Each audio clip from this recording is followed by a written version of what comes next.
یرسل السماء علیکم مدرارا، تمہارے اوپر اللہ بارشیں برسائے گا، ویمددکم باموال، اللہ مال کے ذریعے تمہاری مدد کرے گا۔ الحمدللہ وکفی وسلام علی عبادہ الذین اصطفی، اما بعد، اعوذ باللہ من الشیطان الرجیم، بسم اللہ الرحمن الرحیم، وتوبوا الی اللہ جمیعا ایھا المؤمنون لعلکم تفلحون۔ سبحان ربک رب العزۃ عما یصفون، وسلام علی المرسلین والحمد للہ رب العالمین۔ اللہم صلی علی سیدنا محمد وعلی آل سیدنا محمد وبارک وسلم۔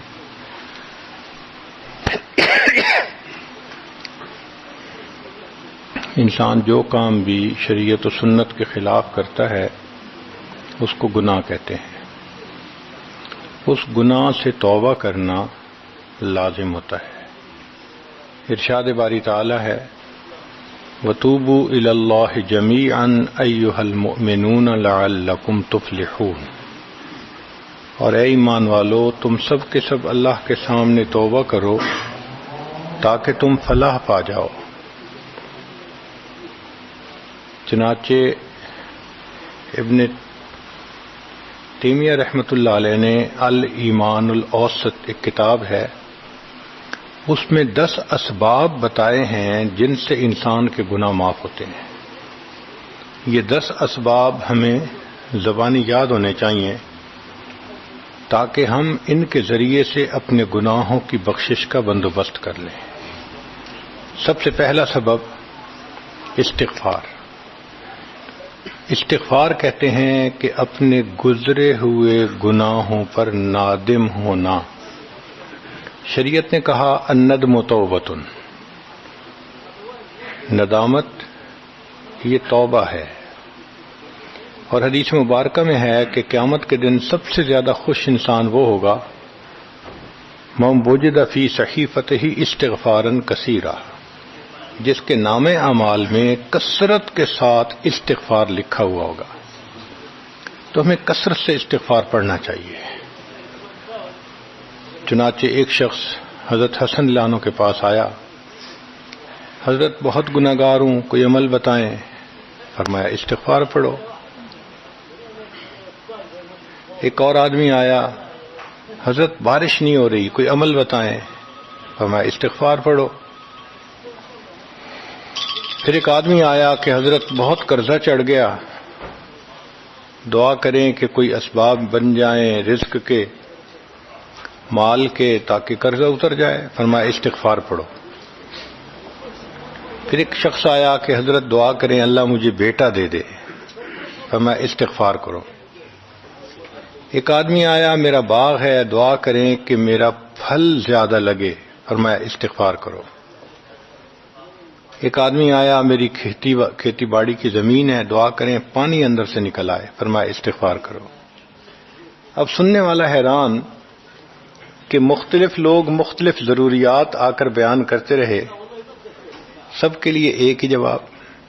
تو اس نے پوچھا کہ حضرت کیا مسئلہ؟ تو فرمایا کہ دیکھو یہ جواب میں نے اپنی طرف سے نہیں دیا، قرآن مجید سے دیا ہے۔ اللہ تعالیٰ ارشاد فرماتے ہیں قرآن مجید میں، فَقُلْتُ اسْتَغْفِرُوا رَبَّكُمْ إِنَّهُ كَانَ غَفَّارًا۔ تو سب سے پہلے استغفار کرنے سے گناہوں کی بخشش ہوتی ہے۔ یرسل السماء علیکم مدرارا، تمہارے اوپر اللہ بارشیں برسائے گا، ویمددکم باموال، اللہ مال کے ذریعے تمہاری مدد کرے گا، وبنین، اور بیٹوں کے ذریعے مدد کرے گا، ویجعل لکم جنات، اور اللہ تعالیٰ تمہیں درختوں پہ پھل زیادہ عطا کرے گا، وَيَجْعَلْ لَكُمْ أَنْهَارًا، اور اللہ تعالیٰ تمہارے لیے زمین سے چشمے جاری فرما دے گا۔ آپ اگر غور کریں تو ہماری روز مرہ کی جو پریشانیاں ہیں وہ انہی میں سے ہیں۔ کوئی بیٹے کے لیے پریشان، کوئی کاروبار کے لیے پریشان، کوئی قرضوں کی وجہ سے پریشان، اس کا مطلب یہ کہ اگر ہم استغفار کرنے کی عادت ڈال لیں تو ہمیں کسی اور عمل کی ضرورت ہی نہیں ہے. اور یہ عمل قرآن مجید میں بتایا گیا ہے، یہ پروردگار عالم کا کلام ہے. ہم استغفار کم کرتے ہیں، کم از کم 100 مرتبہ صبح اور شام استغفار کا کرنا معمول بنا لینا چاہیے. آپ لوگ ڈرائیو کرتے ہیں اپنے دفتر جاتے ہوئے تو راستے میں جو آدھا گھنٹہ لگتا ہے اس میں کیا کرنا ہوتا ہے؟ بعض لوگ نعت سن لیتے ہیں، تلاوت سن لیتے ہیں، وہ بھی عبادت ہے. لیکن اس سے زیادہ بہتر یہ ہے کہ انسان خود پڑھے کچھ. تو اگر اس دوران آپ استغفر اللہ ہی پڑھتے رہیں تو سینکڑوں دفعہ استغفار نامہ اعمال میں لکھا جائے گا. اور اگر پورا پڑھ لیں استغفر اللہ ربی من کل ذنب و اتوب الیہ تو یہ سونے پہ سہاگے والی بات ہے. تو اپنے ٹائمنگز کو ایسے ایڈجسٹ کریں کہ اس میں درود استغفار کثرت کے ساتھ آپ پڑھ سکیں. کیونکہ حدیث پاک میں یہ فرمانا کہ قیامت کے دن وہ بندہ بہت خوش ہوگا جس کے نام اعمال میں استغفار زیادہ ہوگا. دوسرا سبب ہے توبہ. توبہ اور استغفار بہت قریب قریب ہیں، ان میں لائن آف ڈیمارکیشن ڈالنا تھوڑا ڈیفیکلٹ ہے.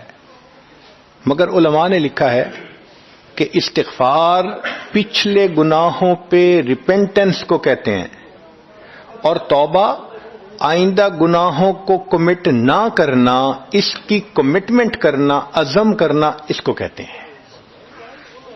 توبہ عزم جازم، ایک عہد کرنا کہ میں نے آج کے بعد گناہ نہیں کرنا، یہ توبہ کہلاتا ہے.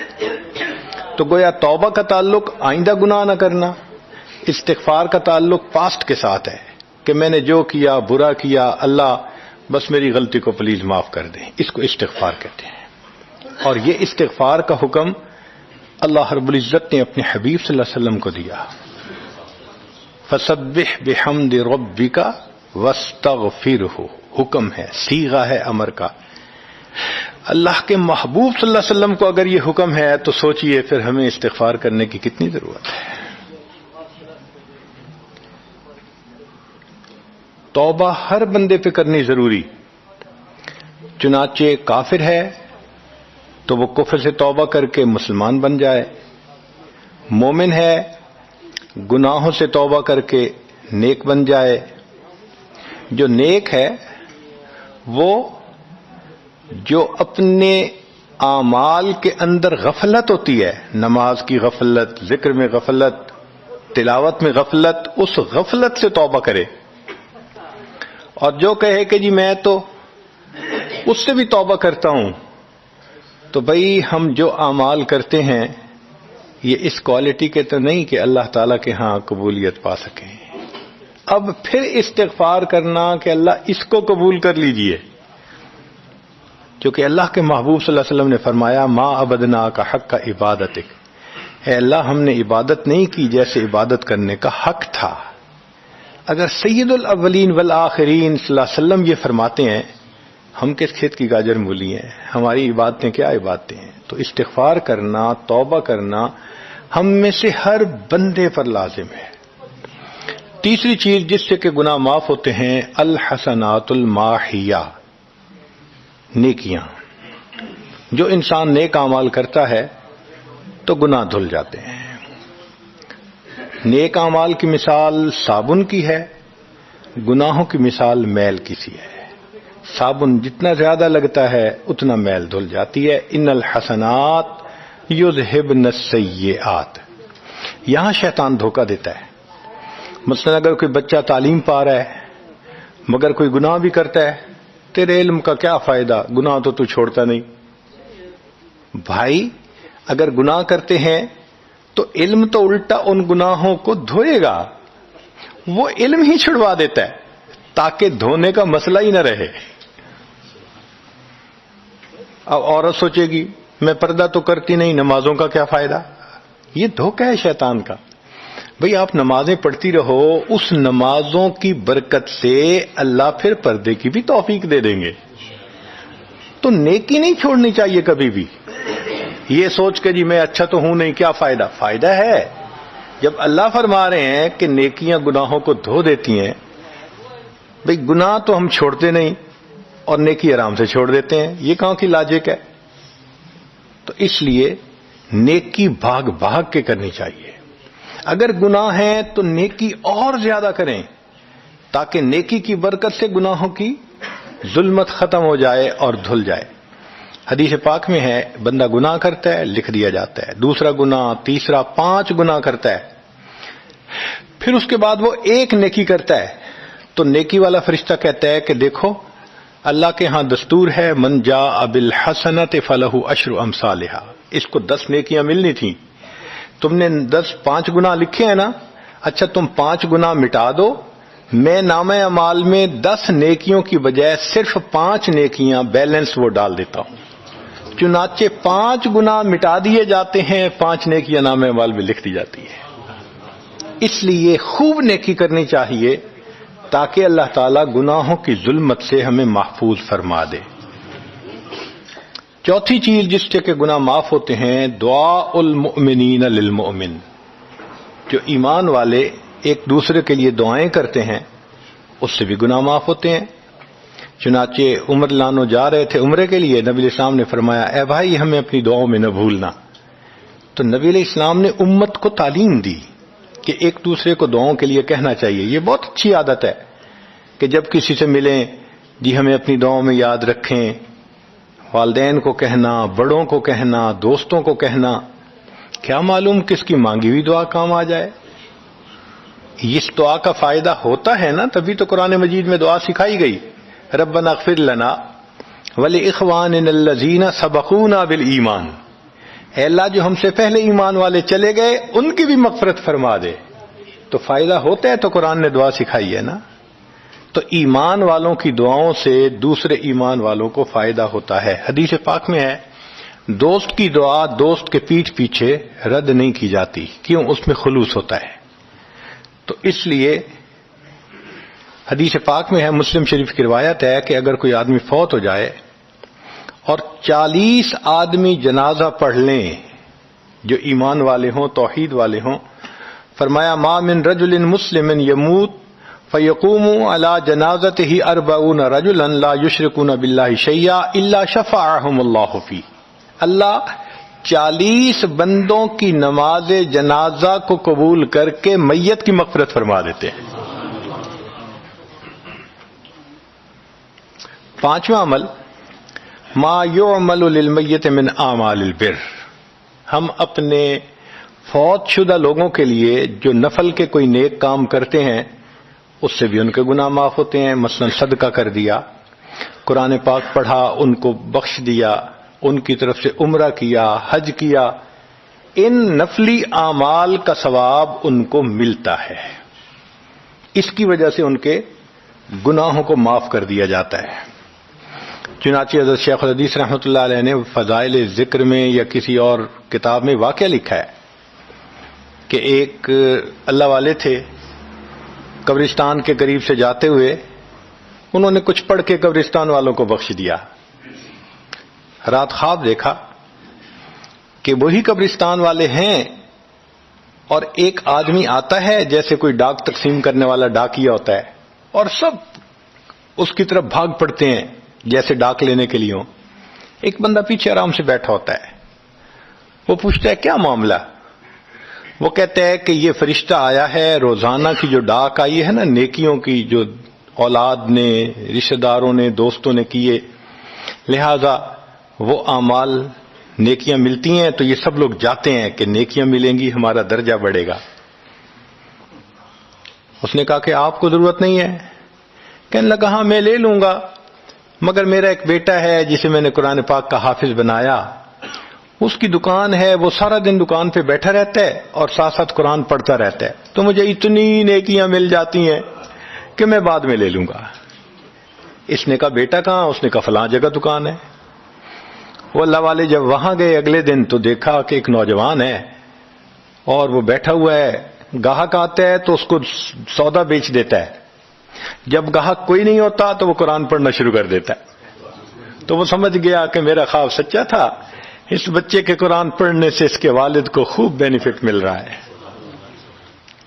کچھ عرصے کے بعد دوبارہ پھر اسی قبرستان کے قریب سے گزرے، پھر انہوں نے کچھ پڑھ کے بخش دیا۔ رات خواب میں دیکھا کہ اب جب تقسیم ہوا تو سب بھاگے تو وہ بندہ بھی بھاگا۔ انہوں نے کہا آپ بھی بھاگ رہے ہو؟ کہنے لگا ہاں میں اس لیے بھاگ رہا ہوں کہ میرا وہ بیٹا فوت ہو گیا، اب مجھے قرآن پڑھ کے بخشنے والا کوئی ایسا ہے نہیں، تو جو عام ایمان والوں کا ثواب آتا ہے میں بھی اسی میں سے اپنا حصہ لینے کے لیے جا رہا ہوں۔ تو ایمان والوں کے ان اعمال کا ثواب بھی ملتا ہے، اور اصل میں یہ اسی بندے کا اپنا عمل ہوتا ہے۔ یہ ذہن میں رکھنا کہ جو ایمان والے پڑھ کے بخشتے ہیں نا، اس کا ثواب کیوں ملتا ہے؟ اس کا اپنا عمل۔ دیکھو اس نے نیکوں سے تعلق جوڑا۔ وہ بھی تو ہوتے ہیں جن کے مرنے کے بعد پیچھے ریچھ کتے کی لڑائی کرواتے ہیں، میلے لگواتے ہیں، موسیقی کی محفلیں ہوتی ہیں، وہ بھی تو ہوتے ہیں نا، تو ان کو کچھ نہیں ملتا۔ اس بندے نے نیکوں سے محبت کی، یہ اس کا اپنا عمل ہے، اس کی محبت کی وجہ سے اب یہ لوگ اس کو پڑھتے ہیں، اللہ اس کو ثواب پہنچا دیتے ہیں، تو اس کے اپنا عمل ہے اصل میں۔ پھر چھٹی چیز جس کی وجہ سے گناہ معاف ہوتے ہیں، المصائب التی یکفر اللہ بها الخطایا فی الدنیا۔ دنیا میں انسان کو جو مشکلات، تکلیفیں، مصیبتیں پہنچتی ہیں ان کی وجہ سے گناہ معاف کر دیے جاتے ہیں۔ کوئی مصیبت دنیا میں پہنچتی ہے گناہ معاف ہوتے ہیں۔ چنانچہ نبی علیہ السلام تشریف فرما تھے، چراغ بجھ گیا، نبی علیہ السلام نے فرمایا انا للہ و انا الیہ راجعون۔ ام المومنین عائشہ صدیقہ نے پوچھا، اے اللہ کے حبیب صلی اللہ علیہ وسلم یہ تو پڑھتے ہیں جب کوئی آدمی فوت ہو جاتا ہے۔ فرمایا عائشہ، مومن کو جو بھی دنیا میں تکلیف، غم پہنچتا ہے، اگر وہ اس کے اوپر انا للہ پڑھ لے اس کو ثواب ملتا ہے۔ تو سوچنے کی بات ہے، چراغ کے بجھنے پر اگر ثواب ملتا ہے تو کسی عزیز کی زندگی کا چراغ بجھ گیا اس پر کتنا ثواب ملے گا؟ اس لیے تکلیف آئے تو پریشان ہونے کی بات نہیں ہوتی، صبر کرنے کی بات ہوتی ہے۔ انسان بے صبری کے ذریعے خواہ مخواہ اس تکلیف پر ملنے والے ثواب سے اپنے آپ کو محروم کر دیتا ہے۔ بے صبری سے تکلیف ختم نہیں ہوتی، ثواب ملنا بند ہو جاتا ہے، تو بے صبری کا کیا فائدہ؟ اور ہو سکتا ہے کہ یہ مصیبت جو آئی یہ بندے نے خود مانگی ہو، یہ بھی عجیب بات ہے۔ آپ کہیں گے جی کوئی بندہ مصیبت تو نہیں مانگتا، ہاں ہو سکتا ہے مانگی ہو۔ کیسے؟ کہ دعا مانگی، اللہ مجھے قیامت کے دن میرے محبوب صلی اللہ علیہ وسلم کے ہاتھوں حوض کوثر کا جام عطا کر دینا، اللہ نے دعا قبول کر لی، عمل تو ہے نہیں کہ یہ نعمت نصیب ہو، تو اب کیسے ملے گا؟ اللہ تعالی بیماری، مصیبت، پریشانی کچھ اس کے اوپر بھیج دیتے ہیں۔ اگر یہ بندہ اس پر صبر کر لیتا ہے، اس کو بہانہ بنا کر اللہ اس کو وہ نعمت عطا فرما دیتے ہیں۔ چنانچہ ایک بزرگ تھے، 70s میں تھے، بیوی بھی اسی طرح، بہت نیک تھی بیوی بھی۔ بیوی نے کہا کہ میرا بڑا دل چاہتا ہے کہ نبی علیہ الصلوۃ والسلام کا دیدار نصیب ہو، میں بڑا درود شریف پڑھتی ہوں، نفل پڑھتی ہوں، مگر مجھے واضح زیارت نہیں ہوئی، آپ کو کوئی عمل آتا ہو تو بتا دیں۔ انہوں نے کہا عمل آتا ہے، کرو گی؟ کہا بالکل کروں گی۔ کہنے لگے اچھا جمعہ کا دن آ رہا ہے، خوب نہا دھو کے وہ جو دلہن والے کپڑے تھے نا تمہارے، کناری والے گوٹے، وہ پہننا اور میک اپ کرنا، خوشبو لگانا، اور میں بس جمعہ پڑھ کے آؤں گا تو پھر ٹھیک ہے۔ اس نے کہا بہت اچھا۔ وہ اللہ کی بندی نہائی دھوئی، دلہن کی طرح خوب تیار ہوئی، کپڑے دلہن والے پہنے۔ ان بزرگوں نے جمعہ کی نماز پڑھی تو ساتھ بھائی کا گھر تھا اس کی، یعنی ان کی بیوی کا، تو بیوی کے بھائی کے گھر چلے گئے، اس کو جا کے کہا میری عمر دیکھو اور آ کے اپنی بیوی بہن کی حالت دیکھو۔ اس نے کہا کیا مسئلہ؟ وہ ساتھ آ گیا، اور جب گھر آ کے اس نے دیکھا تو بیوی تو دلہن بنی بیٹھی ہے۔ بھائی کو غصہ آیا، تمہیں اپنی یہ تمہاری عمر اور یہ تمہارے لچھن۔ اس نے تو ڈانٹا اور وہ بیچاری روئی، اس کا دل ٹوٹا۔ رو رو کے حال برا سو گئی. اللہ کی شان کہ اس نیند میں اس کو نبی علیہ السلام کی زیارت نصیب ہو گئی. اب وہ اٹھی تو وہ خوش بھی ہے اور پریشان بھی ہے. خوش اس بات پہ کہ زیارت ہو گئی اور پریشان اس بات پہ کہ میاں نے کیا کیا، خود کہا دلہن بنو اور خود بھائی سے مجھے ڈانٹ پڑوا دی. تو پھر اس نے پوچھا کہ آپ نے ایسا کیوں کیا؟ انہوں نے کہا دیکھو میں تمہاری زندگی کو قریب سے جانتا ہوں، میں نے تمہیں اتنا پیار محبت سے رکھا ہے کہ تمہیں زندگی کے کوئی تکلیف نہیں پہنچنے دی. میں نے تم نے عبادت کی انتہا کی ہے، مگر کچھ نعمتیں ہوتی ہیں جو دل ٹوٹنے پہ ملتی ہیں. تو تمہارا تو کبھی دل ٹوٹا نہیں، تو میں نے ایک بہانہ بنایا کہ تمہیں کہا دلہن بنو، بھائی کو شکایت لگا دی، اس نے ڈانٹ پلا دی، تمہارا دل ٹوٹا، اللہ کو رحم آ گیا. اللہ تعالیٰ ٹوٹے دلوں پر رحم فرما دیتے ہیں. تو ممکن ہے کہ یہ مصیبت، یہ پریشانی اللہ کی طرف سے ہمارے لیے انعام کا سبب بن کے آئی ہو. اس لیے ہمارے بزرگوں نے کہا سکھ دکھاں تو دیواں وار، کہ میں سکھوں کو دکھوں پہ قربان کر دوں. سکھ دکھاں تو دیواں وار، دکھاں آن ملائم یار، کہ دکھوں نے مجھے میرے یار سے ملا دیا. اللہ کو بڑا ترس آتا ہے اس بندے پر جس پر کوئی مصیبت آتی ہے، پریشانی آتی ہے.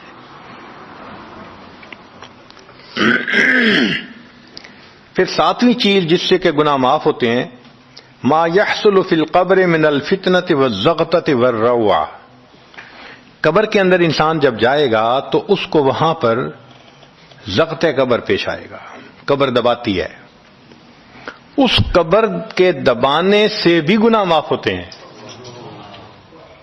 اور یہ زغط قبر ہر کسی کو پیش آئے گا. سعد لانو ایک صحابی ہیں،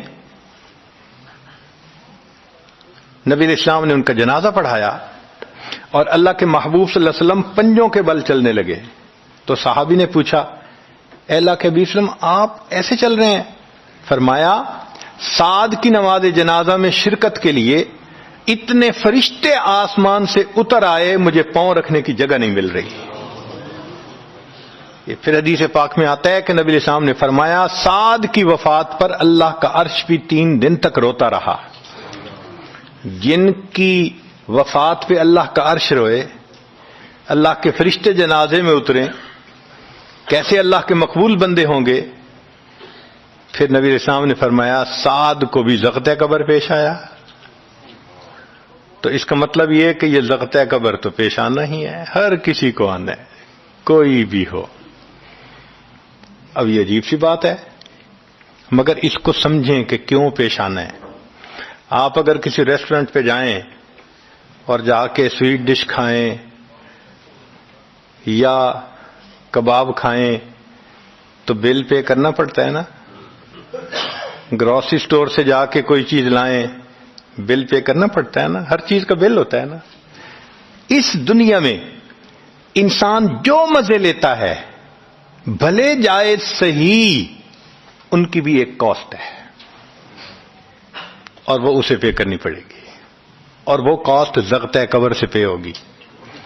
اس لیے جس کی زندگی غربت میں گزری ہوگی اس کا زغط قبر بہت کم ہوگا، اور جس نے عیش آرام مزے سہولت انجوائے کیا کاسٹ تو دینی پڑے گی نا وہاں جا کے. تو زغط قبر تو پیش آنا ہے. ہمارے والد صاحب بچپن میں دیکھتا تھا میں کہ بہت اچھا سالن بنا ہوتا تھا نا، تو اکثر وہ گلاس پانی کا اٹھاتے تھے اور ایک گھونٹ پانی ڈال دیتے تھے. مجھے سمجھ نہیں آتی تھی یہ کیا کرتے ہیں. میں اکثر ان سے پوچھتا تھا ابو آپ ایسے کیوں کرتے ہیں، نہیں بتاتے تھے. جب ان کی وفات ہوئی تو بعد میں والدہ صاحبہ نے کہا کہ اصل میں وہ یہ کہا کرتے تھے کہ نفس میرا دشمن ہے، میں اس نفس کو لذتیں کیوں دوں. وہ لذیذ کھانے کے اوپر بھی ایک گھونٹ پانی ڈال کے اس کو کم مزے والا بنا لیا کرتے تھے، جائز لذتوں کو بھی کم کر لیتے تھے. ہمارا کیا حال ہوگا جو ناجائز لذتوں کے پیچھے بھاگتے پھرتے ہیں. تو یہ ضغط قبر مومن کو بھی پیش آتا ہے اور کافر کو بھی، مگر فرق ہے، کافر کو پیش آئے گا کہ حدیث پاک میں آتا ہے دائیں طرف کی پسلیاں بائیں طرف اور بائیں کی پسلیاں دائیں طرف، یوں پسلیاں توڑ کے رکھ دیں گے، اور مومن کو بھی ضغط قبر پیش آئے گا، مگر مومن کو ضغط قبر تکلیف نہیں دے گا اتنی اگر نیک ہوا۔ کیوں؟ اچھا آپ بتائیں سر میں درد ہو تو آپ کہتے ہیں نا ذرا سر دبا دو، تو تکلیف ہوتی ہے یا راحت ملتی ہے؟ سر دبانے سے راحت ملتی ہے۔ جس طرح سر درد میں کوئی دبائے سر کو راحت ملتی ہے، ایسے ہی مومن کو ضغط قبر تو پیش آئے گا مگر مومن کے لیے راحت کا سبب ہوگا۔ 8ویں چیز جس سے کہ گناہ معاف ہوں گے، احوال یوم القیامت و کربھا و شدائدھا، قیامت کے دن جو انسان کو ایک وحشت کی کیفیت ہوگی، ہول کی کیفیت ہوگی، خوف ڈر کی کیفیت ہوگی۔ اللہ اکبر۔ امام غزالی رحمۃ اللہ علیہ نے تفصیل لکھی ہے کہ سارے لوگ کھڑے ہوں گے اور سورج بہت قریب ہوگا، پسینے میں شرابور ہوں گے۔ اللہ اکبر۔ اس وقت جہنم کے اندر ابال آئے گا اور جہنم کے اندر سے انگارے اٹھ کر اوپر جائیں گے اور واپس گریں گے۔ فرماتے ہیں اس وقت انبیاء میں سے کوئی نبی بھی ایسا نہیں ہوگا جس کو یہ ڈر نہ ہو کہ کہیں انگارے میرے اوپر نہ آ جائیں۔ اگر انبیاء بھی تھرا رہے ہوں گے، ہمارا اس دن کیا حال ہوگا؟ تو قیامت کے دن کی دہشت اور وحشت کوئی چھوٹی چیز نہیں ہے، مگر اس سے بھی اللہ تعالیٰ ایمان والوں کے گناہوں کو معاف فرما دیں گے۔ پھر 9ویں چیز جس سے کہ گناہ معاف ہوں گے، شفاعت النبی صلی اللہ علیہ وسلم فی اہل الذنوب یوم القیامہ، قیامت کے دن اللہ کے پیارے حبیب صلی اللہ علیہ وسلم جو اپنی امت کے لیے شفاعت فرمائیں گے، اللہ اس پر بھی امتیوں کے گناہوں کو معاف فرما دیں گے۔ نبی اسلام نے ارشاد فرمایا کہ اللہ رب العزت نے ہر نبی علیہ السلام کو ایک ایسی دعا مانگنے کا اختیار دیا کہ جیسی دعا مانگی جائے گی منوان قبول ہو جائے گی۔ تو انبیاء نے دعائیں مانگی، تو صحابی نے پوچھا اے اللہ کے حبیب صلی اللہ علیہ وسلم آپ کو بھی اختیار دیا گیا؟ فرمایا مجھے بھی اختیار دیا گیا۔ اے اللہ کے حبیب صلی اللہ علیہ وسلم آپ نے کیا دعا مانگی؟ فرمایا میں نے کوئی دعا نہیں مانگی، میں نے اس کو ذخیرہ رکھ لیا، قیامت کے دن جب میری گنہگار امت کا حساب ہوگا اس وقت میں وہ دعا مانگوں گا، امت کو لے کے جنت میں جاؤں گا۔ اللہ کے محبوب صلی اللہ علیہ وسلم کو امت سے کتنا پیار تھا۔ کوئی ماں اولاد کے لیے 23 سال نہیں روتی، جوان بیٹا فوت ہو 2-4 مہینے رو کے پھر نارمل لائف ہو جاتی ہے۔ کوئی باپ اولاد کے لیے 23 سال نہیں روتا۔ اللہ کے پیارے حبیب صلی اللہ علیہ وسلم امت کے لیے 23 سال آنسو بہاتے، رب امتی رب امتی رب امتی دعا مانگتے تھے، لمبے سجدے۔ ام المومنین عائشہ صدیقہ عنہا فرماتی ہیں کہ محبوب صلی اللہ علیہ وسلم کے آنسو جو مصلی پہ گرتے تھے، مجھے لگتا تھا کہ بارش کے قطرے زمین کے اوپر گر رہے ہیں، ایسے آواز محسوس ہوتی تھی، اور اتنا لمبا سجدہ ہوتا تھا کہ کبھی کبھی میں اٹھ کے محبوب صلی اللہ علیہ وسلم کے پاؤں کے انگوٹھے کو ٹچ کرتی تھی کہ ابھی جان تو سلامت ہے نا، تب مجھے احساس ہوتا تھا نہیں ابھی تک نہیں، سجدہ لمبا ہو گیا۔ اتنا لمبا سجدہ کس کے لیے؟ اللہ امت کو گناہوں کو معاف فرما دے، امت کے گناہوں کو معاف۔ چنانچہ جب نبی علیہ الصلوۃ والسلام پر آخری یعنی مرض آئی، بیماری کی کیفیت آئی، تو اللہ کے حبیب صلی اللہ علیہ وسلم کو بخار بہت تیز ہو گیا تھا، اور جو مسجد میں آخری مرتبہ لائے تھے تو 2 آدمی تھے، ایک ادھر تھا ایک ادھر تھا، اور اللہ کے حبیب صلی اللہ علیہ وسلم نے ان کا سہارا لیا تھا اور بہت مشکل سے چل کے تشریف لائے تھے۔ یہ آخری نماز تھی، پھر واپس تشریف لے گئے، بخار اور تیز ہو گیا۔ سیدہ عائشہ صدیقہ عنہا فرماتی ہیں کہ میں نے اوپر کپڑا سا ڈال دیا، کپڑے کے اوپر سے مجھے گرمی محسوس ہو رہی تھی، میں نے پانی کا ایک پیالہ پیش کیا، اللہ کے حبیب صلی اللہ علیہ وسلم پانی کے پیالے میں ہاتھ مبارک ڈالتے تھے اور اپنے چہرے پہ لے رہے تھے، اور جسم تھا کہ جیسے کوئی گرم چیز میں سے گرمی نکل رہی ہوتی ہے، اس طرح وہ بخار سے دہک رہا تھا۔ فرماتی ہیں کہ مجھے محسوس ہوا کہ یہ تو بہت تیز بخار ہے، کبھی ایسا نہیں دیکھا۔ تو میں نے پوچھا اے اللہ کے حبیب صلی اللہ علیہ وسلم، بخار ایسا تو کبھی نہیں دیکھا، اتنا زیادہ تیز، اتنا زیادہ تیز؟ نبی علیہ السلام نے فرمایا عائشہ، مومن کو سکرات موت کے وقت جو تکلیف ہوتی ہے اس پر بھی اس کے گناہ معاف ہوتے ہیں۔ میں نے اللہ سے یہ دعا مانگی تھی، اللہ جب میری سکرات کا وقت آئے تو مجھے تکلیف زیادہ دے دینا، اور اس کے بدلے اللہ میری امت کے گناہوں کو معاف فرما دینا۔ عائشہ، یہ وہ سکرات ہے جس کی وجہ سے مجھے تکلیف بہت ہے۔ اللہ کے محبوب صلی اللہ علیہ وسلم کو اتنی تکلیف ہو رہی تھی۔ اتنے میں اطلاع ملی، دروازہ کھٹکھٹایا گیا، پوچھا کون؟ جواب ملا جبریل علیہ السلام اور اسرائیل علیہ السلام اجازت مانگتے ہیں آنے کی۔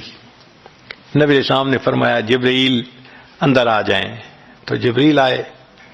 اے اللہ کے حبیب صلی اللہ علیہ وسلم، اللہ نے آپ کو یاد فرمایا ہے۔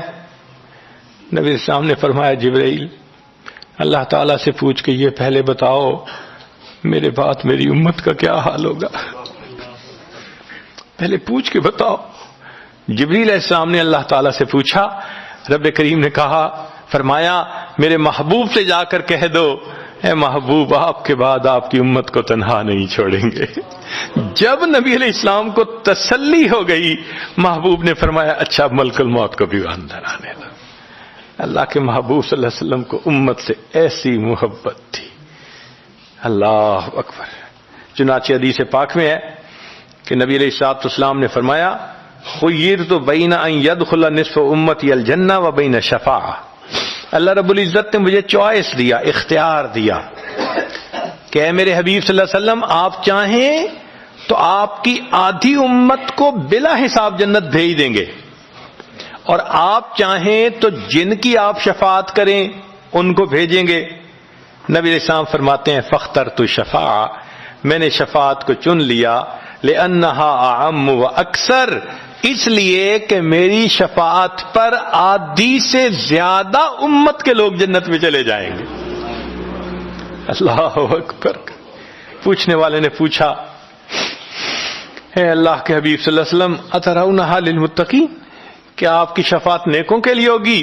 فرمایا لا ولکنہا للمذنبین الخطائین المتلوثین، نہیں، میری شفاعت میرے امت کے گناہ گاروں کے لیے ہوگی۔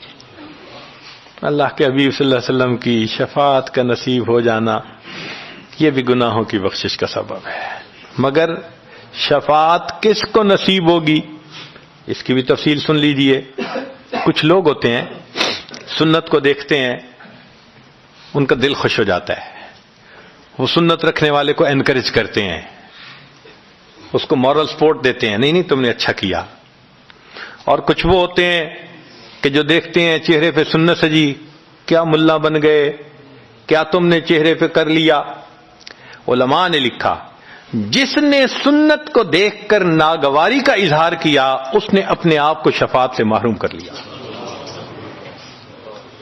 یہ نہیں ہے کہ ہم سنت کا مذاق بناتے پھریں اور ہمیں شفاعت نصیب ہوگی، نہیں، احترام ہو دل میں سنت کا۔ نبی علیہ الصلوۃ والسلام کی ایک ایک سنت پہ قربان ہو انسان، جب یوں محبت ہوگی تو پھر نبی علیہ الصلوۃ والسلام کی شفاعت بھی ان کے لیے ہوگی۔ 10واں سبب جس سے کہ گناہ معاف ہوں گے، رحمت اللہ و عفوہ و مغفرتہ بلا سبب من العباد۔ قیامت کے دن انبیاء کرام شفاعت کریں گے، بخشش ہوگی، پھر علماء کریں گے، شہداء کریں گے، پھر سب جنتی شفاعت کریں گے، حتیٰ کہ کوئی ایسا نہیں رہے گا کہ جو کسی اور کی شفاعت کرے، اور وہ لوگ جہنم میں ہوں گے کہ جن کا کوئی جنتی واقع بھی نہیں ہوگا۔ اللہ اکبر۔ سالوں وہ جہنم میں جلتے رہیں گے، جلتے رہیں گے. پھر ایک وقت آئے گا کہ ان میں سے جن کے دل میں تھوڑا سا بھی ایمان ہوگا نا، اگرچہ اس کی شفاعت کرنے والا کوئی نہیں ہوگا، ان کو بھی اللہ بخشنے کا سبب بنائیں گے. وہ کیسا ہوگا؟ حدیث پاک میں آتا ہے کہ یہ جو ایمان والے ہوں گے نا، ان کے اور کافروں اور مشرکین کے درمیان جو دیوار تھی نا آگ کی، اس کو ذرا ٹرانسپیرنٹ اللہ بنائیں گے. تو مشرکین دیکھیں گے اور کہیں گے اوہ ہم تو جل ہی رہے تھے، اور تم تو کلمہ پڑھتے تھے، تم بھی یہاں جل رہے ہو. تو وہ جب ان کو کلمے کا تانا دیں گے کہ تمہارا نام تو مسلمانوں والا تھا نا، تو اس وقت وہ جہنمی اللہ سے فریاد کریں گے، اللہ تیری توحید کا تانا دیتے ہیں، کہاں گیا تمہارا خدا، تم بھی ہمارے ساتھ جل رہے ہو. جب وہ فریاد کریں گے، اللہ تعالیٰ جبرائیل علیہ السلام کو فرمائیں گے، جبرائیل جاؤ، جس کے دل میں ذرہ برابر بھی تمہیں ایمان نظر آتا ہے اس کو بھی جہنم سے نکالنا، ان کو بھی جہنم سے نکال دیا جائے. پھر اس کے بعد وہ بچیں گے کہ جن کا ذرہ ایمان بھی نہیں فرشتے کو نظر آئے گا، مگر اللہ فرمائیں گے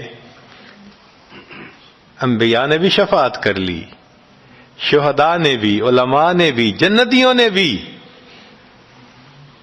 اب میں اپنی رحمت کا اظہار کرتا ہوں، میں بھی تو بندوں سے محبت کرتا ہوں. حدیث پاک میں ہے ثلاث حشیات، یوں کر کے اگر گندم ہونا اور انسان دونوں ہاتھوں کو ایسے کرے تو اس کو لپ کہتے ہیں، لپ بھرنا. تو اس میں ہزاروں چاول کے دانے آ سکتے ہیں. سوچئے اللہ رب العزت لپ بھریں گے تو وہ کتنی بڑی ہوگی، کھربوں لوگ ہوں گے.